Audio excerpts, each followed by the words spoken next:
Welcome to another change-making conversation from Baptist News Global. You're listening to a special podcast series titled Highest Power, Church and State, featuring writer, poet, and musician Rick Pidcock. Now here's Rick.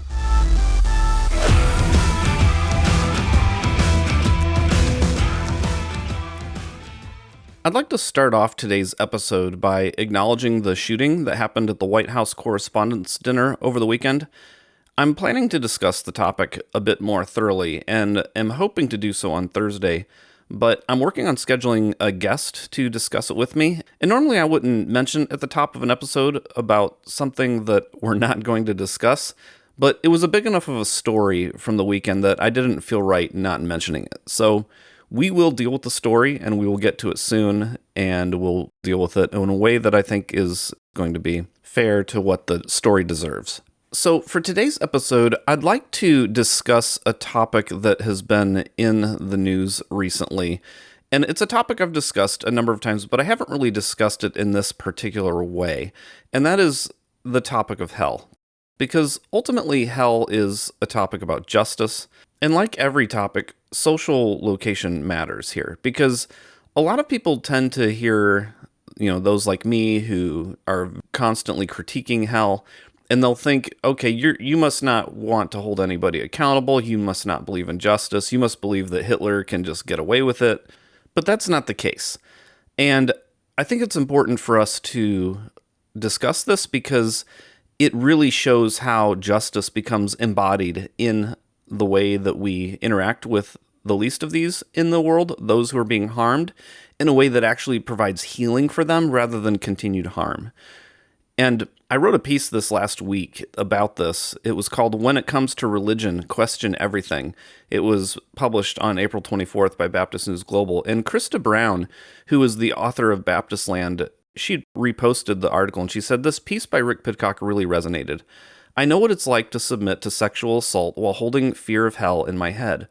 Then, when Pastor was caught, I, as a kid, was blamed and damned for having harbored Satan. Damned if I didn't submit, damned when I did. Hashtag SBC2. And so I think it's important for us to pause here because there's a big story that's going on, very popular right now on Netflix. It's a docuseries called Trust Me, the False Prophet. And it's really causing people to think about a lot of this stuff in a bit of a different light. And so I wanted to discuss that. So Trust Me, the False Prophet, it's the latest docuseries from Netflix, and it gets into the Fundamentalist Church of Jesus Christ of Latter-day Saints. And basically there's this couple, Christine Marie and her husband, Tolga Katas, who moved to Colorado City, Arizona. They befriend a group called the Samuelites, who are followers of the self-declared prophet Samuel Bateman. And they basically set up this situation where they're going to create a documentary about the Samuelites in order to present their vision to the world. And Samuel Bateman goes for it. He gives them access to their community, and they're constantly among the wives that he has, and they're following him around. They're filming everything.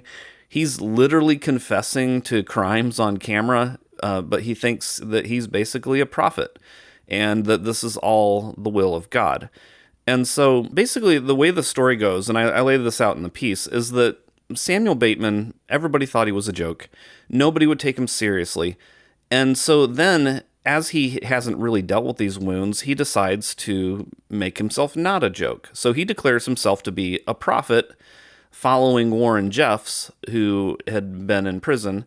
And he's a prophet who is going to be part of the greatest events in history. And so you can see this connection between these unprocessed, unhealed wounds that he has and this taking over, this declaration of self-importance, of ego, of power over others. And he said, my goals are to be the most influential person on earth and to bring the Queen of England to my home. Some of this doesn't really make sense, but we can all recognize this guy, he hasn't dealt with his wounds. And so he's basically acting out of that, and he's exerting the self-importance, the self-ego, and he's then promoting power over others. And so really, this whole story is not about a man with uncontrollable sexual urges. It is a man who is exerting power because he hasn't processed his wounds. So he sets up this dynamic where again, just like in a lot of religious communities, there's this male hierarchy where he's the prophet and the other men who he recruits must submit to him as they lead their families. And it's interesting because one of the men, he was a follower of Warren Jeffs, and Warren Jeffs said that when he went to prison, he prohibited people from getting married and having sex, and so, there were no babies being born in this community anymore. And then suddenly, this guy in the docuseries ends up getting married, and he starts feeling guilty, and he feels like he's going to go to hell. His life is over because he disobeyed the prophet. And here comes Sam, and Sam offers him salvation if he were to join Sam's cause. And so here, even though this man was a perpetrator of great harm, he is driven by fear of hell to submit to this male hierarchy, to stroke this guy's ego, and to get his entire family in line with this hierarchy. So you can see the fruit of hell here. Even though this man, on the level of the relationship between him and the women, he may be at the top of the hierarchy. On the relationship between him and Samuel Bateman, he's at the bottom of the hierarchy. And the motivation for submitting up the hierarchy is fear of hell. So the story goes on, and the women throughout the docuseries, they talk about how obedience to the prophet was the way to heaven, that your eternal life is in his hands. They had to endure daily sexual assaults, and they were told that they would go to hell for not wanting it. And another thing that was interesting that the docuseries didn't get into was why there was such an absence of boys. Because you see these adult men, and then you see all of these women around them, and you don't see boys anywhere. So where are the boys? And in People magazine, they talked about how there's actually in this community, in a 2005 report, up to 1,000 teenage boys that were separated from their families and exiled from the community. And many of these boys were just 13 years old, and they became known as the Lost Boys. So the boys, as they're exiled from the community, they believe they're going to hell. And you're like, well, why would the parents agree to send their 13-year-old boys away so that adult men could have less competition for their underage daughters? And one of the witnesses said, there are a lot of broken-hearted parents, but you question this decision at the risk of your own salvation. So again, at the bottom of the hierarchy, they're being coerced into submission to sending away their 13-year-old boys out of fear of going to hell. I realize that hell can be a difficult topic for a lot of evangelicals to reconsider, because when you look at the scriptures, when you read the language of how it describes hell, it sounds very literal. It's talking about fire and brimstone, the worm that dies not. Like, this is all very literal, scary sounding language that nobody wants to experience, especially when you're a kid or when you're on the underside of this hierarchy. You're always taught your opinions don't matter. You're taught your questions are a danger. Like, your fear as you're living in these embodied wounds, you're then being threatened with something that is going to possibly happen to your body forever, the worst imaginable pain if you don't submit. Like, you can see how people are going to submit because of fear. At that level, the fruit of this teaching is to terrify women and children into obeying violent men. It's to terrify lesser men into submitting to men who they think are above them. And I think if we're honest about ourselves, no matter how we process the language in Scripture about hell, even if we can start to examine the fact that it was written in apocalyptic language and start to ask some questions about what apocalyptic literature was, what apocalyptic prophecy was, how it functioned in confronting people of that time, like, even if we can get there, I think the one thing we have to realize in this story, no matter how we process hell, is that the teaching of Jesus about hell was not meant to terrify kids into obeying violent men, but to warn violent men about hurting kids. Nowhere in Jesus' teaching does he say that there will be a millstone around children's necks for not submitting to violent men. Instead, the millstone is for the men who hurt the least of these. So that social location of power matters, because If you threaten hell to a kid for not submitting to a violent man, that says something about you. That says something about you and your theology if that's the justice you think would make things right. But if you talk about hell for the violent men who cause harm to kids, that's saying something different. And one of the things that I've learned on this deconstruction journey over the last 10 years or so has been looking at church history and seeing how this same story that we're seeing in this Netflix docuseries is played out all over the place. For example, when Augustine was confronting the Donatists, he said, "But we have shown that Paul was compelled by Christ, therefore the church, in trying to compel the Donatists, is following the example of her Lord. Wherefore, if the power of the sword, which is the church, has received by divine appointment in its due season, though the religious character and faith of kings be the instrument by which those who are found in the highways and hedges, that is, in heresies and schisms, are compelled to come in, then let them not find fault because they are compelled." In other words, he's saying that we think that the Donatists are heretics, and so you could apply that to whatever people the church would find to be heretics. And he's basically saying, hey, if they can come into salvation under threat of the sword, then hey, at least they came in. And so how could you find fault in using the sword to threaten these people into submission for their own salvation? He asked, why therefore should not the church use force in compelling her lost sons to return? If the lost sons compelled others to their destruction, eternal death. So if the heretics are causing other people to go to hell, to eternal death, then why would it not be a problem to use force in order to demand that the heretics stop spreading eternal damnation? There's a book called The Inescapable Love of God, and in it, Thomas Talbot says, if you suppose, as Augustine did, that heresy leads to eternal damnation, and that like a deadly germ, the heretic tends to infect others with heresy, then you have every reason to terrorize and even murder heretics. Such brutality may be a tragic necessity on this view, but it remains a necessity nonetheless. And you look at the reformers during the Reformation, Zwingli, Calvin. There were heresy hunters during this time, going around trying to find heretics. They would go to Anabaptists who believed in believers' baptism, that you don't baptize infants, you baptize people once they make a decision to trust Christ and follow Christ. And so they were like, okay, and you baptize by immersion. And so they would capture these Anabaptists and say, okay, if you're going to believe in baptism by immersion, and that's a heresy that's sending people to hell, then we're going to baptize you by immersion by drowning you. And so, again, throughout church history, over 2,000 years, there are these examples where the people in power are threatening those beneath them that they have to submit, or they're going to face a physical, literal punishment, oftentimes murder. And the motivation behind all of it was fear of eternal hell, eternal conscious torment.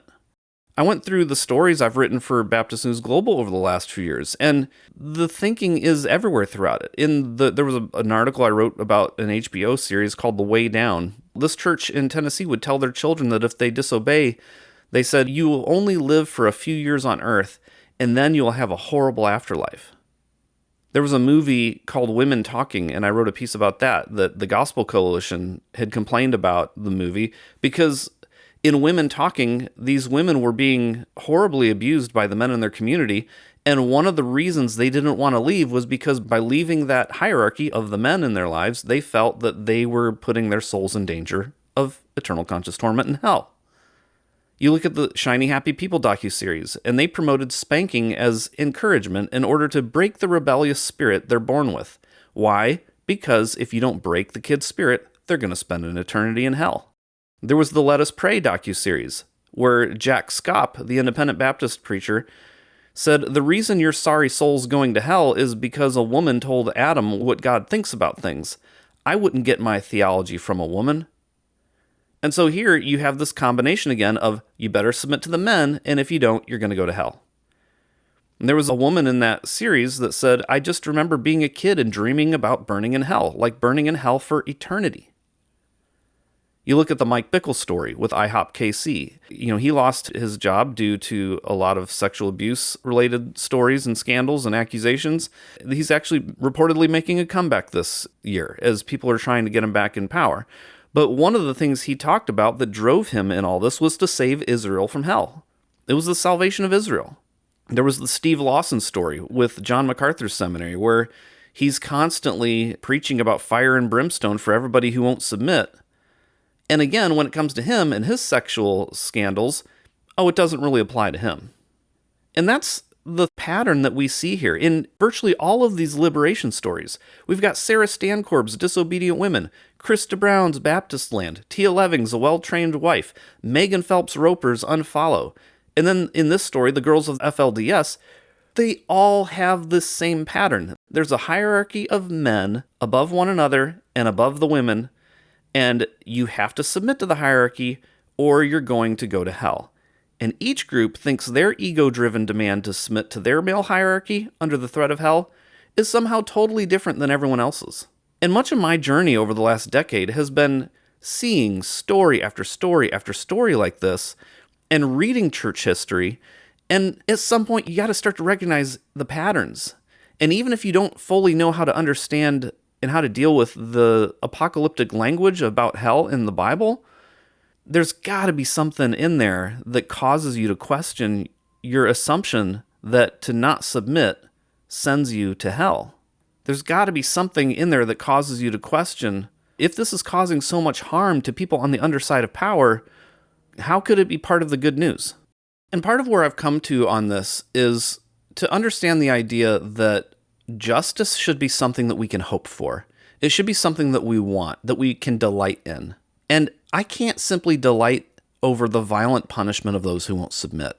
White evangelical theology says that the women in this Netflix docuseries, because they're Mormon, because they haven't submitted to the right hierarchy of men, which is evangelical men, and their theology, then therefore they're going to spend eternity in hell.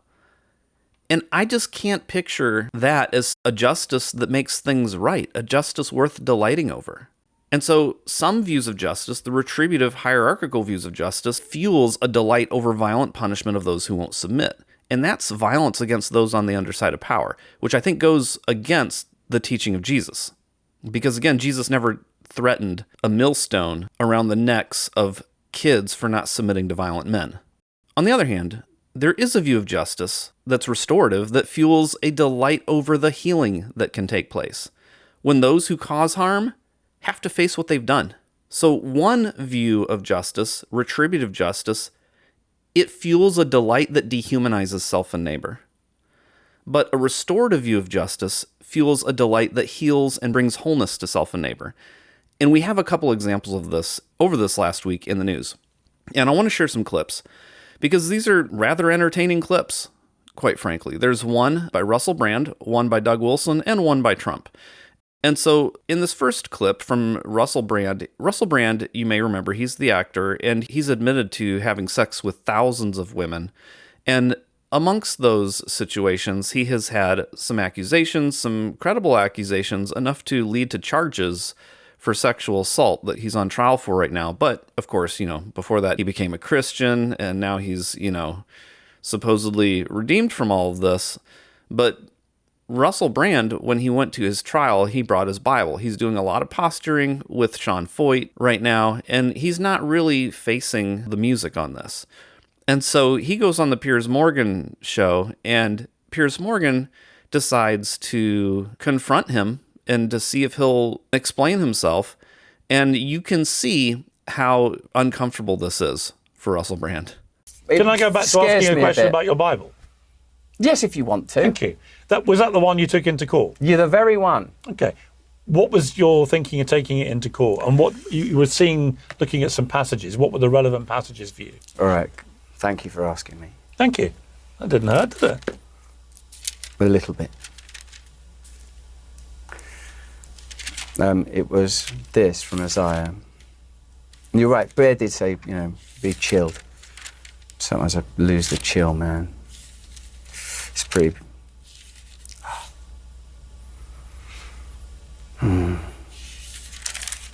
It's this.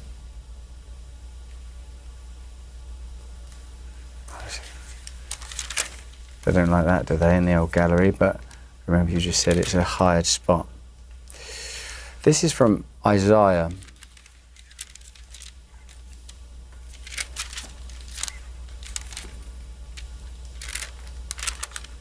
Excuse me.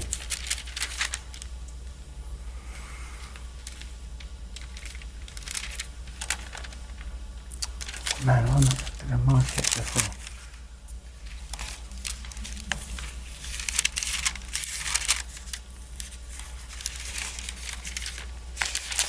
It says here,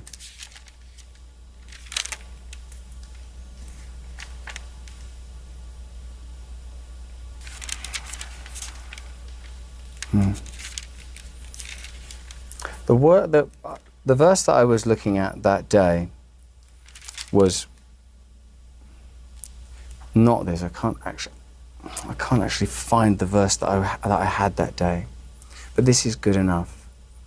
This is from Isaiah 12. And I love how Piers Morgan just sat with that. Like, he didn't rush it along. He just let Russell Brand sit in how uncomfortable that was. And another example with Piers Morgan this week was the Doug Wilson story.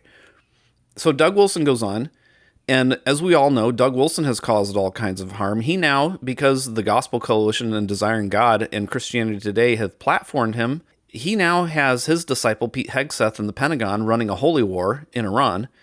And so Doug Wilson goes on Piers Morgan, and here is the opportunity for him to face what he's done. Then last thing, I've been a quote-unquote pastor for just shy of 50 years. And so I'd like to know how much longer I have to go before I become a real pastor.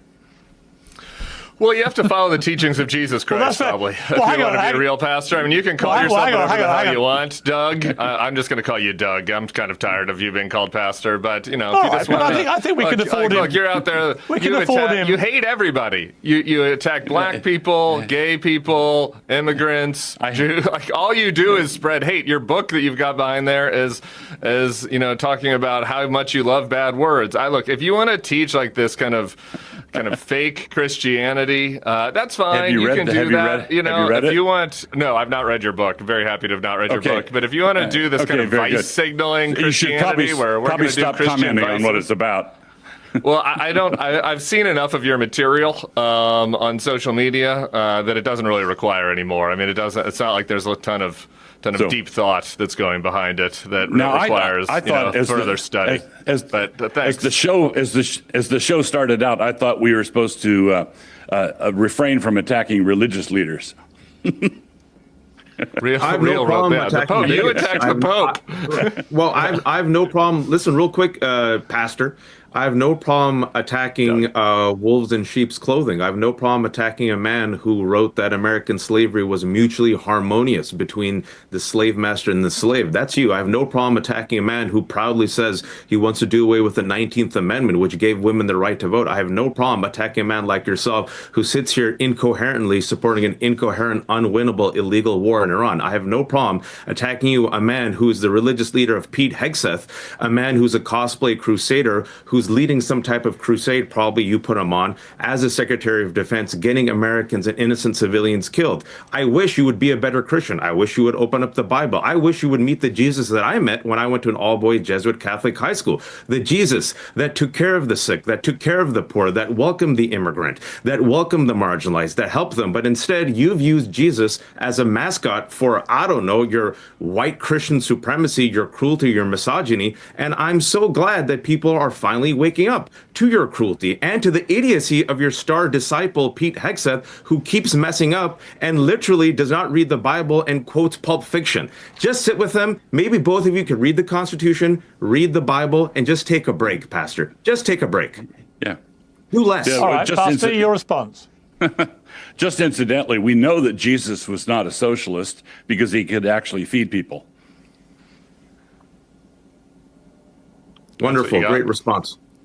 That's what you got. Man, Doug. And then the final example is Trump.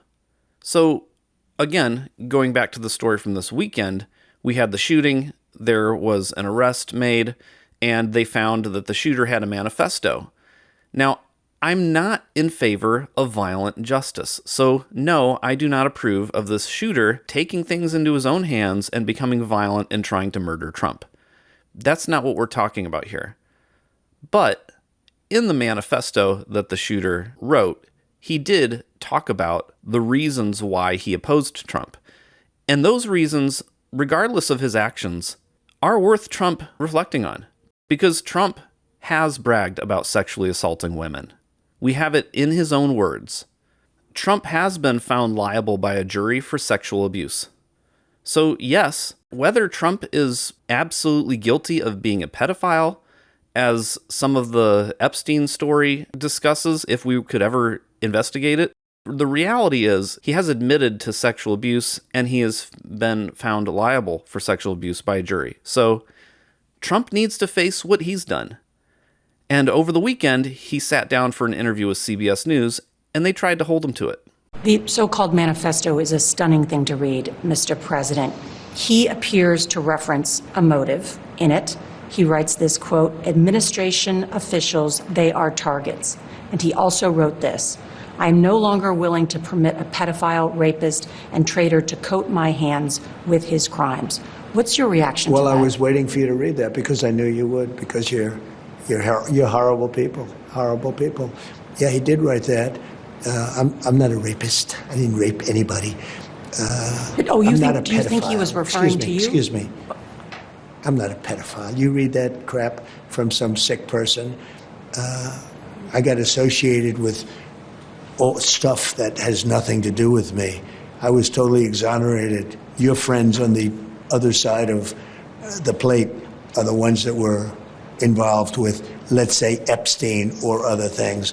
But I said to myself, I'll do this interview and they'll probably, I read the manifesto, he's a sick person, but you should be ashamed of yourself reading that because I'm not any of those things. Mr. President, and these are the gunman's words. Excuse me. You shouldn't be reading that on 60 Minutes. You're a disgrace. But go ahead, let's finish the interview. The other thing that he wrote in the other thing in the manifesto that So you see these three examples, Russell Brand, Doug Wilson, and Donald Trump. Here they are having to face what they've done.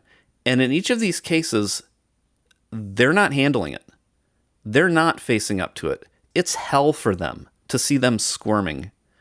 But for those on the underside of power watching this, it's felt very healing that people would hold their feet to the fire and would expose them for who they are. And I think that's a great illustration of how we can think about hell in a way that leads to more healing and wholeness rather than harm. Because hell as eternal conscious torment simply doesn't register as a deterrent for these men. People will say, well, if you don't have hell's eternal conscious torment, then men can just do whatever they want and they won't be afraid. The problem with that is it doesn't work that way. It doesn't serve as a deterrent for these men. They are entitled to do what they want, they think. And so it just doesn't dawn on them to be afraid of hell. It's not going to produce any positive fruit on their end. And yet they use it to coerce women and children and men who they see as lesser than them into submission. So if we could fully deconstruct that view of eternal conscious torment for those on the underside of the ego-obsessed male hierarchies, their coercion would lose all its power. On the other hand, I don't want to completely do away with the idea of justice that causes those who cause harm to have to face what they've done. And I think an important part of restorative justice does that. It will hold these men accountable. And for these men, that will be like hell.